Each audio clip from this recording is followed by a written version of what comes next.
All right, we are recording. Here we go. Welcome, everyone. This is our first live interview. I'm so excited.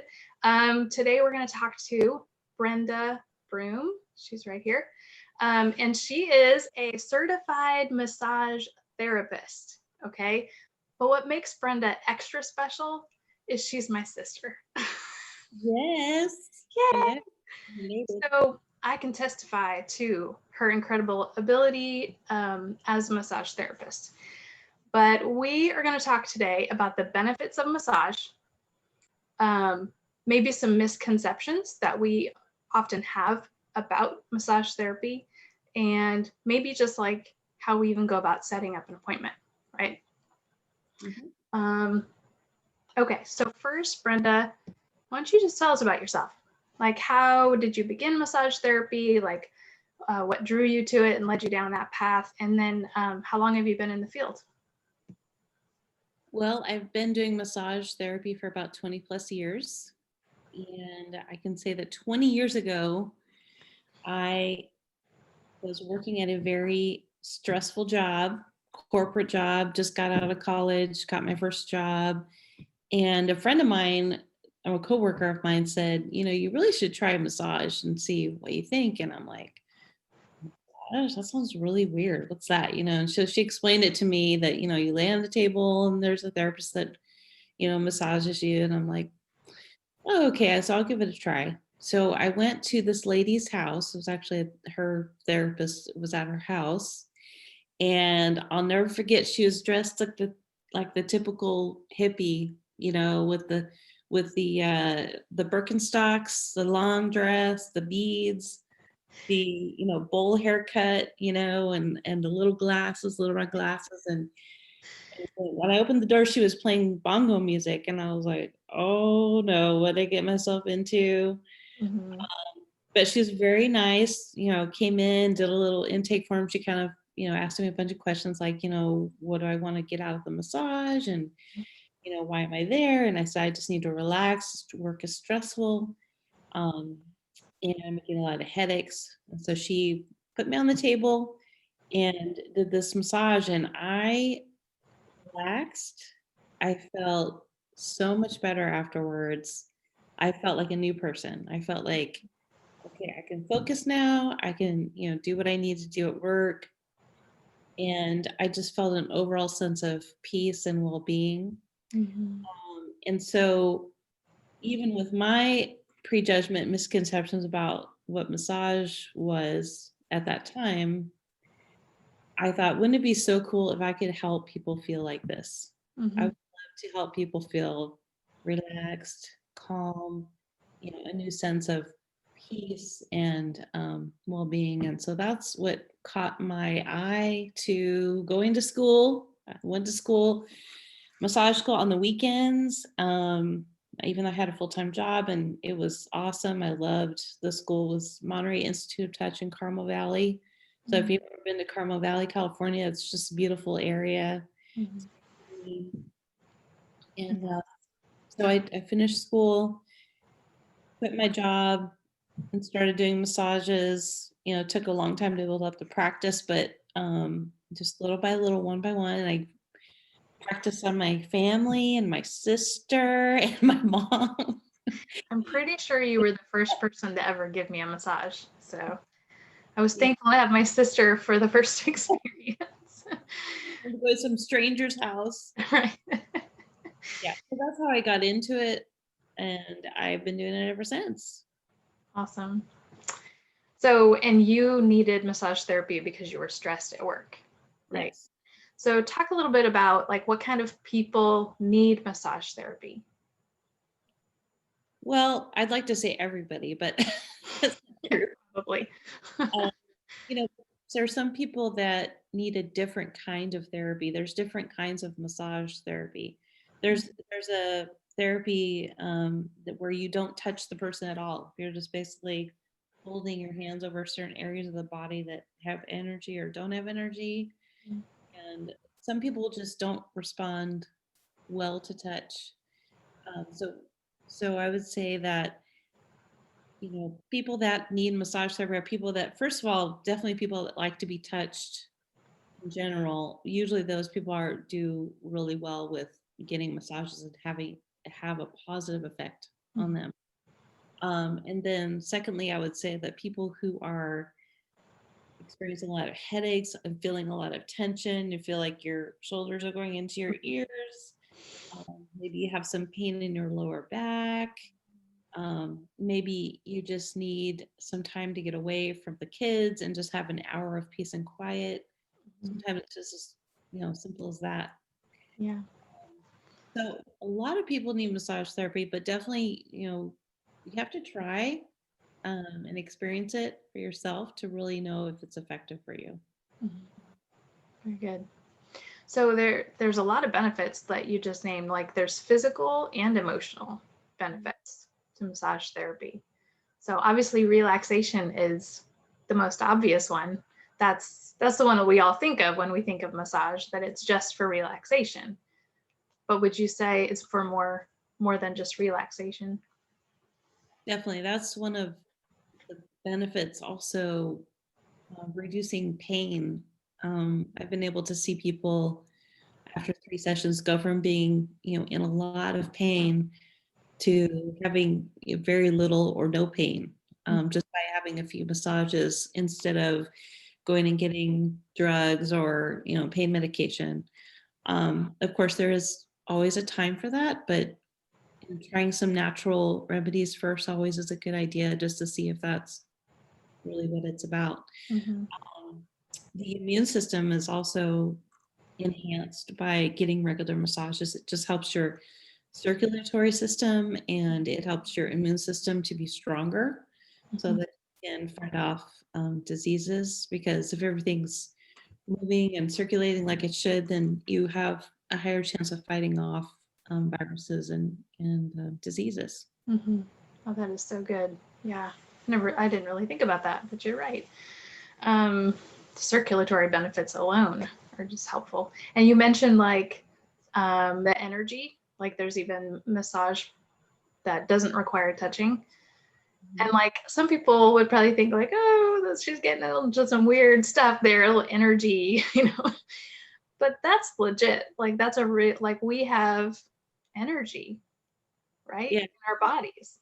I have to say, I thought it was a bunch of ridiculous, nonsense. But when someone came into the massage school that specialized in that and showed and had us feel the electrical energy that comes from the body and why it's higher in some areas and lower in others, it was pretty amazing. I was pretty, you know, just like, wow, I just couldn't believe that actually was true. So, but she actually specialized in that. I don't specialize in that. I don't, I like to touch people. I like to feel the muscle tissue. I'm more of a touchy feely person. So I would rather work on people that way. But there are other therapists out there who just do that kind of therapy, and it helps people. Yeah, that's really interesting.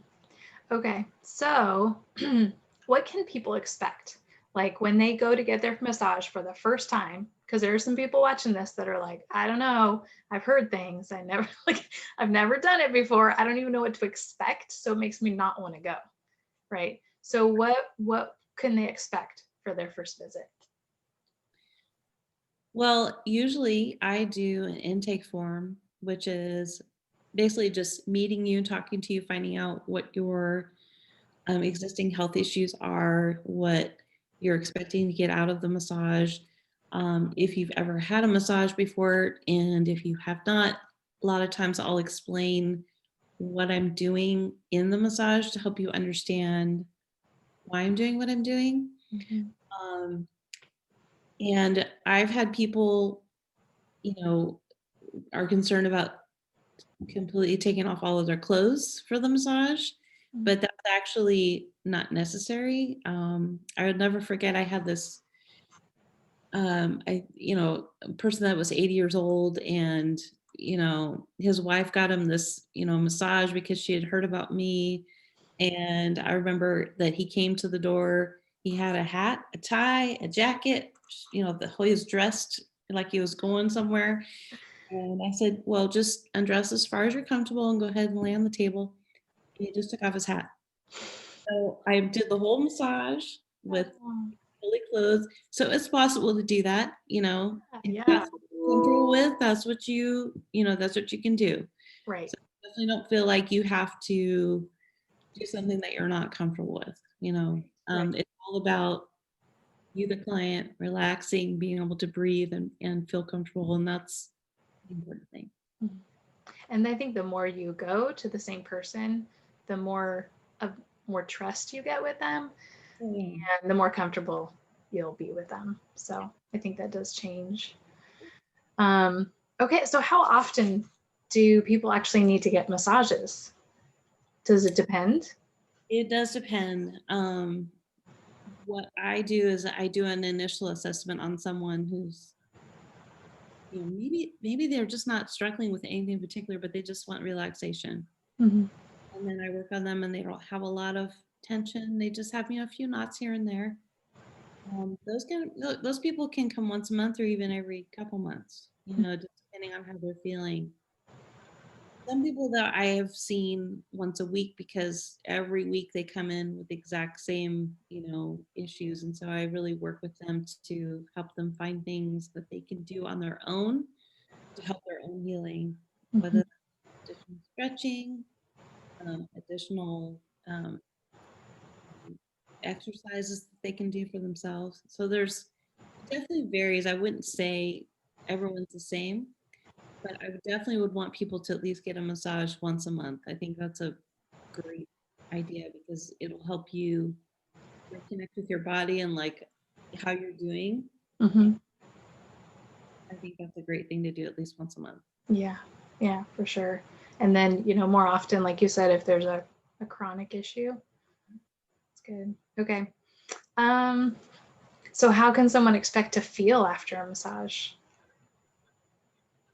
They should feel really relaxed, a little bit spaced out. Really sleepy? I actually, um, if I get a really good massage, I feel very loopy, like, Hmm.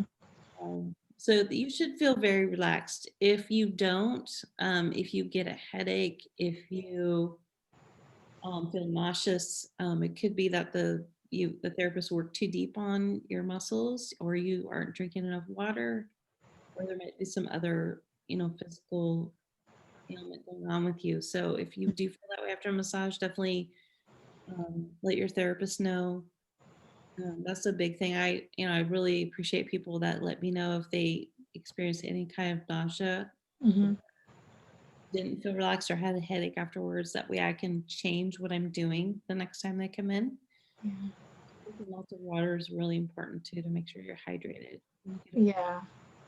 And that can help with like relieving like mild soreness afterwards too, right? Drinking water. Yep, it's really important. Okay. Okay. So do you think it's important to like intentionally make space in our calendar and our budget if this is something that we need? Yes. Especially like if we're speaking of moms out there, moms that are watching that always put ourselves at the bottom of the list. We never make time or space in our budget for ourselves, right? So do we need to be intentional about this, right? If it's something that would benefit us. Absolutely. Absolutely. I remember being a busy mom and Mhm. not making much time for myself. So, and even being a therapist, taking care of others, not taking time for myself. So it's definitely something you should put in your calendar, make it a priority. Um, Even if it's not massage, make it, a yoga class or something that just gives your body time to relax and rejuvenate. It's really important. So good. Yes. Yes. Okay. So for those of you who are not, for the people that are watching that are not local to you, um, what's the easiest way to actually find a massage therapist that you would feel comfortable going to? Well, there's a few different things. You can look up, massage therapy on Google, of course. I would highly recommend getting a recommendation from a friend. Mm-hmm. If you don't know anyone that's getting massage, I would go to one of the day spas, or there's other massage places that just do massage. That's all they do. Um, Another option is to call the local massage school, because sometimes they'll give discounts for people that need to get a massage, and they have massage therapists there working at the school or from the school. Mm-hmm. So there are ways to find good therapists, and just like with anything else, with doctors or dentists, you may have to try a few people to find the person that you really like going to, Mm-hmm. um, because it is such, people like certain things about massages. But I would say, if there's something you didn't like about what the massage therapist did, please just let them know. I Mm-hmm. mean, even if it's just a phone call, a message, it's really important for them to learn, and also to be a better therapist. We all pride ourselves on doing better. Mm-hmm. So, and then you can move on and try somebody else. But I recommend definitely telling people, giving people feedback about how their massage was. Yeah, Helps you better. for sure. Because every client has different needs too. So the massage therapist is trying to figure out what you need. So it could take a couple times to get that figured out, but That's yeah, true. so open communication. Okay. So if you are local to Austin, Texas, make sure you contact Brenda because I can testify to her amazing magic hands. I know she's my sister, but I would say it anyway. So schedule a massage with her, reach out to her. Also, she has a Facebook page. Can you tell them what it's called, Brenda? Yeah, it's called Body Revive Massage. On Facebook, I have a website, it gives my prices, all the things that I'm doing. And a lot of times I write articles about certain types of ailments, like if you have neck pain or headaches or certain diseases, if massage is helpful or not. I like to give good information out. Good, good. So go like her page. I'll put a link to that in the post as well. Um, and we're Yes, gonna be to what's like, it's uh, important to like business pages if you yes, Facebook, so make sure you yeah. do that. Even if you're not local to Brenda, just like her page anyway to support her. um, so we're going to be doing more interviews just like this with professionals in their field. So you can view these on my YouTube channel, Living Full Well. Make sure you subscribe so you get notified of all the upcoming videos so you don't miss any. Um, and if you're a mom, make sure you go to our Facebook group and add yourself in, okay? Because that's specific to moms and it's called Empowered Moms Living Full Well. So that is it, you guys. Thank you so much for joining us, Brenda. It was great to hear from you. And we just really appreciate it, you taking the time out. All right, see you later, sis. Thanks. Bye, everybody. Bye.